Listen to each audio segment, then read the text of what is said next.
Hey Gators, we're going to be looking in this little lab about the changes between states of matter.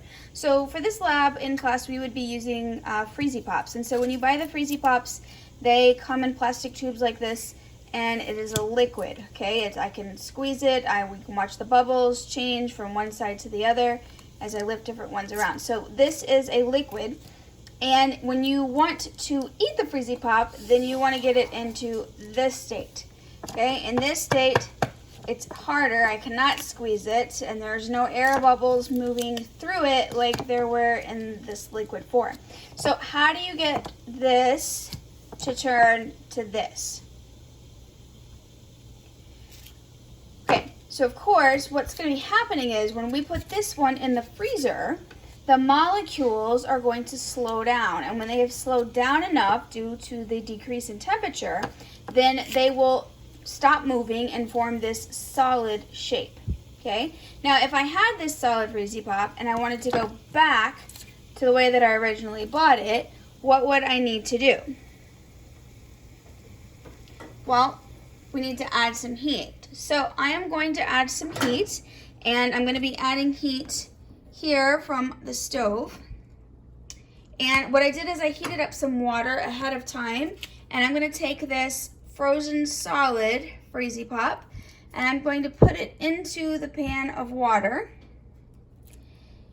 And so as I put the Freezy Pop into the water, the temperature that is of the water is going to conduct into the heat, is going to conduct into the Freezy Pop, and we can already see down here at the bottom we're starting to get some liquid. So I'm going to leave that in there for just a few minutes, and I'll even flip it around the other way in a bit. So we have this end of the Freezy Pop is already starting to melt.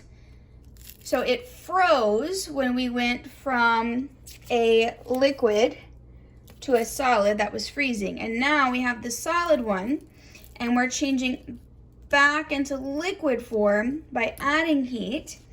And so that is going to be the process of melting. Okay, we're gonna come back once Freezy Pop is completely melted. So now we're back and we have a completely melted Freezy Pop. So we know we can go from a liquid to a solid by removing heat, and that's called freezing. And we can go from a solid to a liquid by adding heat, and that's called melting. But what if we wanted to take it up a step further? Okay, what if we wanted to take this liquid and change it to a gas? How would we do that? And what is that called? Okay, so the way that we're going to do that, of course, is by adding heat. And so we're going to take this, I've actually cut the top open, and we're going to pour it into the pan. So there is a pan of Freezy Pop. We're going to get the heat turned back on.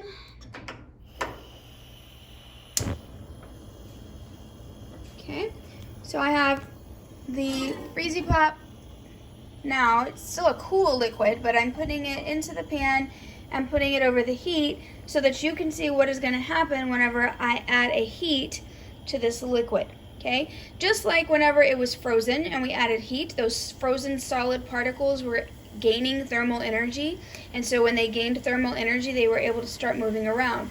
Now we have the liquid Freezy Pop particles are gaining energy from the heat from the stove. And as they're gaining energy, they're actually starting to get more and more excited and move more and more, and so it's going to change into a gas. And so what we're seeing, we see the bubbles in the bottom now, and anytime you see bubbles, the bubbles are going to indicate that we are looking at a gas. So my Freezy Pop is now turning into gas form. Okay, if I wanted to try to catch some of the gas from the liquid that is evaporating, I could do that using a cool mirror or a cold glass lid, and then I could see it condense back into a liquid on that lid. Okay, so what we have here happening is evaporation. Now the orange dye is not going to actually evaporate out. When this is done, I'm going to be left with a sticky orange syrup. And the sticky orange syrup, what's happening is the water is actually evaporating out. So it was the water before that we were freezing into ice cubes, and the flavor was, it's a solution, right? It was mixed in. So when we get into mixtures and solutions next week, the one way that we can separate a solution is by using the tool of heat and evaporation so we can see what will be left when this is done evaporating. Okay, we can see a little bit of that evaporation. I went and got a glass lid. And so as I hold the glass lid over top of the pot, okay, we can see that that's becoming foggy, right? That is condensation. That is actually where the water that's evaporating out is hitting the cold glass of the lid and changing back into a liquid. So see, we have here clear lid, and if I hold it over, okay, that's water droplets where the gas is hitting this cold glass lid and changing back into a liquid. So we're getting close here to being done evaporating out our Freezy Pop. Okay, we're gonna come back when it's completely finished so we're not just sitting here watching a pot boil. Okay, last piece of our video here. So you can see now that the orange Freezy Pop looks very different. What's left is a dark orange sticky substance. It has been condensed down. And so like I said, the orange dye does not evaporate. Also, I said that it was sticky. Anybody want to take a guess as to why what's left in the pot is sticky? Yeah, so it's the sugar. It's definitely the sugar that was in the popsicle because sugar does not evaporate either. Sugar was a solid. And so all that evaporated out of the Freezy Pop was the water. So from this video, we saw how we could take a liquid and turn it to a solid. We saw we could take a solid, turn it back to a liquid. We could take that liquid and turn it to a gas. And then with the demonstration with the lid, we also saw how we could take the gas and watch it change back to a liquid whenever it hit a cool surface. Hope this helped you see visually what changes to states of matter looks like.